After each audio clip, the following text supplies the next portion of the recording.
Bonjour, vous écoutez le podcast de Virage. On vous donne des pistes pour aller de l'avant et ça se fait parfois à contre-courant. Si face à un problème, quel qu'il soit, vous vous êtes déjà dit « j'ai tout essayé, rien ne va, je ne sais plus quoi faire », alors vous êtes au bon endroit. Je suis Marina Blanchard, psychologue, formatrice et fondatrice de Virage. Mon école s'inscrit dans la lignée de celle de Palo Alto, c'est-à-dire de la thérapie brève. Et je suis Peggy Van Lierde, chef d'entreprise, journaliste et coach en développement personnel. Ensemble, nous vous proposons des réflexions pour avancer autrement. Bonne année Marina, bienvenue en 2023. Mais bonne année Peggy, tout à fait, que tous tes souhaits se réalisent. Pareil pour toi, alors peut-être que vous êtes en train de réfléchir ou vous avez déjà réfléchi à ces fameuses bonnes résolutions. On n'y échappe pas, chaque année on en parle. Tout à fait. Alors on va pas forcément se pencher sur les bonnes résolutions ici, mais on va surfer sur cette lancée pour parler des décisions, des prises de décisions qui sont pas toujours faciles à prendre. Et on pense plus particulièrement à ces personnes qui, quand elles doivent prendre une décision, en fait, prennent le pouls auprès de tout le monde et n'importe qui. C'est-à-dire qu'elles ont vraiment besoin d'une multitude d'avis pour finalement prendre une décision ou pas. Oui, c'est ça. Oui, c'est ça. Comme elles n'arrivent pas à se décider elles-mêmes, elles pensent que les autres vont savoir mieux qu'elles. Et puis ce qui est difficile, c'est que quand on demande l'avis des autres, on le reçoit. Et après, au moment même, parfois ça peut faire du bien. On se dit, ah oui, ça va un peu dans le sens que je pensais, etc.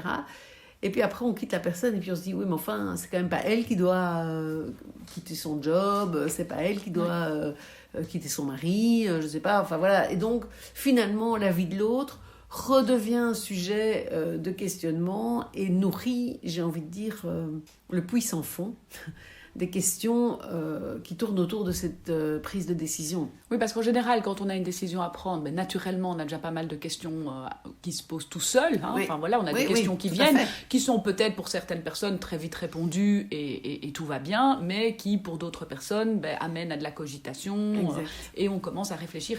Et le risque, en fait, en demandant une multitude d'avis, c'est finalement de se retrouver avec de nouvelles questions parce que l'autre pourrait amener un sujet auquel on n'avait pas du tout pensé. Oui, tout à fait. L'autre en voulant vraiment aider, puisque je pense que les autres, en général, on demande à des gens bienveillants des avis. Et donc, je pense que les avis sont tout à fait bienveillants et essayent de nous nourrir de chouettes pistes. Mais effectivement, plus il y a des pistes, plus ça devient compliqué et plus ça relance la petite machine dans la tête là, qui pose des questions et qui essaye d'y répondre et de trouver des réponses vraies et définitives à des questions qui malheureusement souvent n'en ont pas. Parce que souvent on va se retrouver à se dire, alors je vais prendre l'exemple, je suis pas bien en couple, etc. Est-ce que je reste, est-ce que je pars? Et puis on va se dire, si je pars, est-ce que je vais m'en sortir? Est-ce que je vais être trop triste? Est-ce que ça va être difficile? Comment les enfants vont réagir? Toutes des questions pour lesquelles malheureusement on n'a pas de réponse tant qu'on l'a pas vécu. Comment les enfants vont réagir, par exemple, qui est une grosse question que les parents se posent quand ils pensent à une séparation de couple. Ou à autre chose, parce que je pense à ça, mais ça pourrait être une expatriation, par exemple. On a une proposition d'expatriation, est-ce qu'on part, comment les enfants vont réagir, comment est-ce que va le vivre mon épouse qui va perdre du coup son job, ou des trucs comme ça. Et en fait, ce sont des questions qui n'ont pas de réponse tant qu'on ne l'a pas vécu, parce qu'on n'a aucune idée. On peut imaginer que ma fille, la plus sensible, là, ça va être difficile, et parfois, étonnamment, en fait, c'est pas comme ça que ça se passe. Parce que cet enfant-là, peut-être elle est sensible, mais en fait, elle exprime très fort, et puis elle traverse les choses, alors que mon fils qui dit rien, lui, on va voir ses résultats scolaires se détériorer complètement, et on ne comprendra pas vraiment pourquoi, parce qu'il avait l'air de vivre bien la séparation. Donc, ce sont des questions, très souvent, avant une décision, qui portent sur les conséquences de la décision, etc., qui, en fait, malheureusement, n'ont pas de réponse.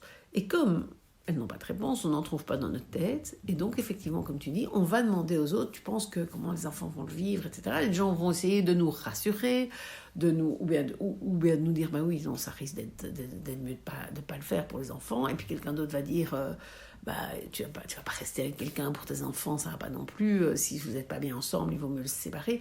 Et donc, j'ai envie de dire, on est encore plus perdu. Oui, parce qu'eux non plus n'ont pas de boule de cristal. Non, exactement. Et personne, du coup, ne peut répondre.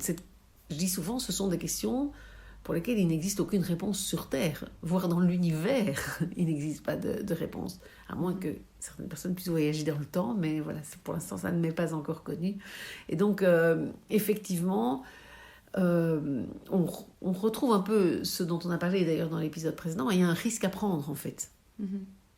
Alors, il y a un risque à prendre ou à ne pas prendre, hein, ça c'est autre chose. Mais c'est sûr que essayer de répondre à des questions qui n'ont pas de réponse, c'est se torturer l'esprit vraiment inutilement, seul ou avec les réponses des autres. Et dans les deux cas, ça ne va pas faire avancer les choses, parce qu'on va encore plus être noyé, encore plus être perdu. Et souvent, le fait d'être dans son esprit, on n'est pas dans l'action.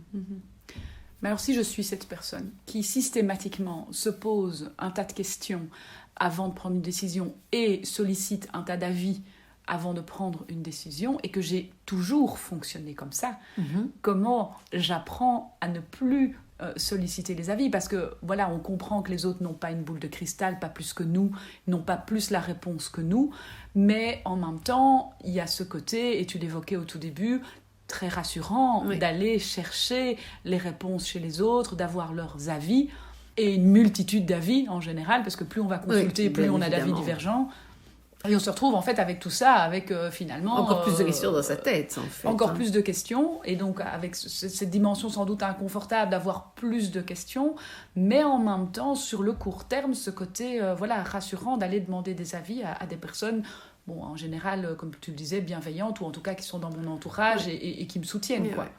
Mais donc, une des premières choses que je te proposerais, si tu étais dans cette situation-là, ce serait d'arrêter de solliciter et donc de commencer par ne plus en parler.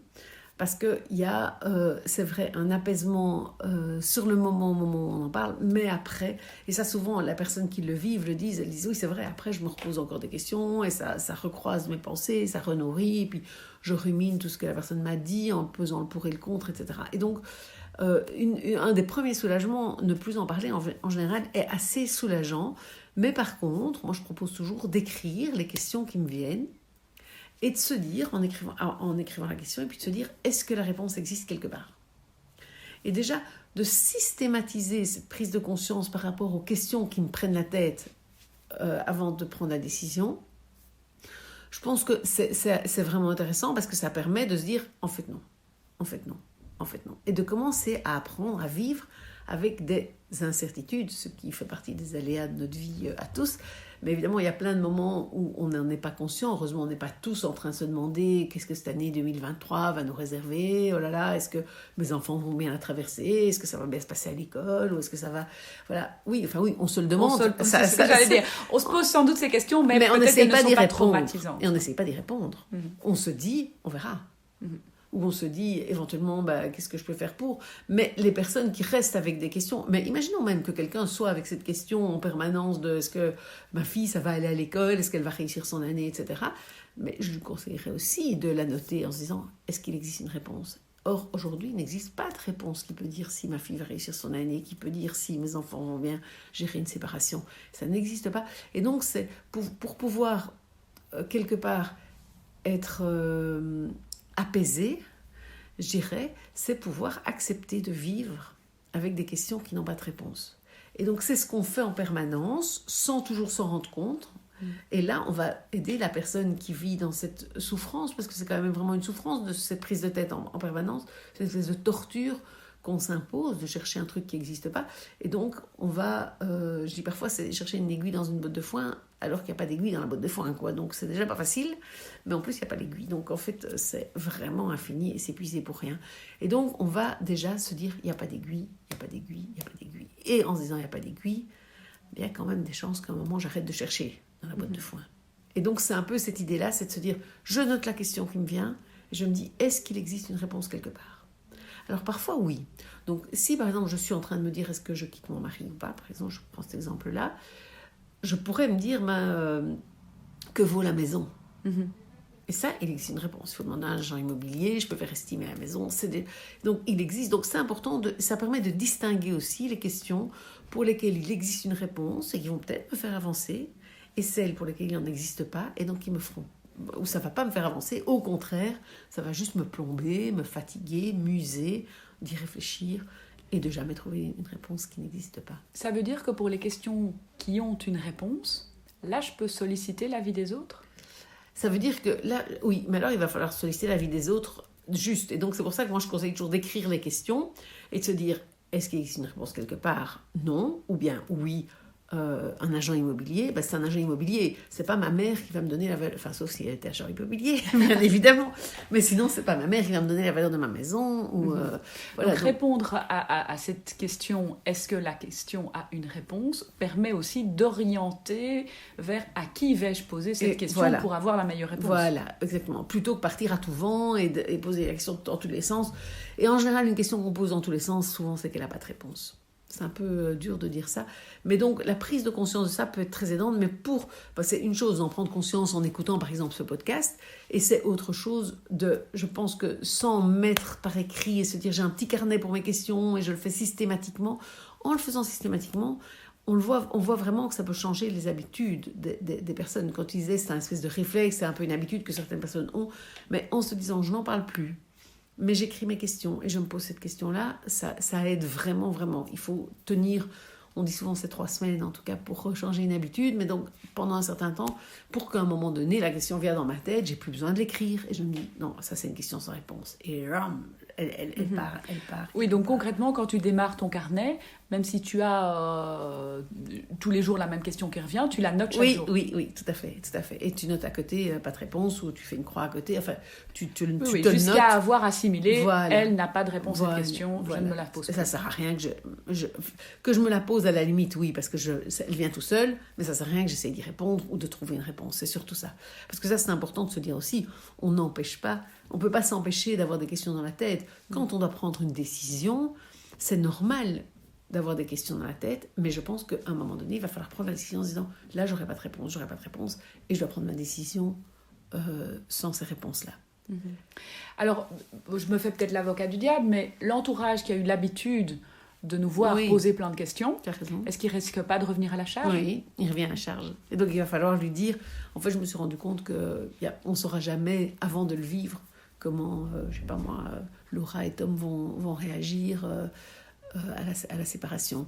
On ne saura jamais avant de le vivre comment... Enfin, voilà. Et donc, je pense que c'est important. Ça va être un travail supplémentaire. Ça va être que non seulement j'en parle plus, mais en plus, il faut que je puisse dire aux gens, j'ai envie de parler d'autre chose, ou je me rends compte qu'en parler, en fait, ça ne m'aide pas, et qu'on puisse effectivement mettre des barrières, parce qu'on peut avoir une partie, en tout cas de l'entourage, peut-être pas tout le monde, mais une partie de l'entourage qui revient de manière de nouveau bienveillante, mais l'enfer est pavé de bonnes intentions, et donc nous aider et réaborde le sujet et essaye d'en rediscuter avec nous, ou disent oui, j'ai réfléchi, tiens, tu m'avais dit, est-ce que... Et je vois, j'ai des amis où la séparation s'est passée comme ça, les enfants, tu sais, ils ont très bien digéré. Oui, ok, c'est des amis, et on sait bien que si on l'écoute au départ, peut-être, oui, on va se dire, ah, mais c'est bien, genre, pour qui ça se passe bien, et puis après on va se dire, ouais, mais enfin, quand même, Laura, elle est quand même un peu sensible, et donc voilà, on n'aura pas la réponse. Et donc concrètement, ça veut dire, d'une part, dire à cette personne, voilà, je ne vais pas écouter cela parce qu'effectivement, on n'aura jamais les réponses, et quelque part, le noter aussi dans son carnet en disant, voilà, cette question-là est venue en plus, amenée par quelqu'un d'autre, mais elle n'a pas de réponse. Mais elle n'a pas de réponse, malheureusement. Donc, que retenir aujourd'hui de cet épisode ? Je dirais d'essayer d'arrêter d'en parler et d'essayer soi-même d'arrêter de s'en parler à soi-même quelque part, et donc d'essayer de stopper le fait d'essayer de répondre aux questions. Que les questions viennent quand on est dans un moment de crise, de prise de décision, c'est normal qu'on en ait plein, mais il faut pouvoir détecter celles qui vont être intéressantes pour nous et pour lesquelles on va pouvoir trouver des réponses, et celles pour lesquelles on n'en trouve pas. Et donc, moi, je pense qu'en les notant et en se disant systématiquement, en systématisant le réflexe de ne pas répondre, ça va permettre d'être allégé, en fait, et d'être plus serein. Si vous aimez ce podcast, n'hésitez pas à vous abonner sur votre plateforme d'écoute préférée, à mettre un like ou des étoiles si c'est possible sur cette plateforme.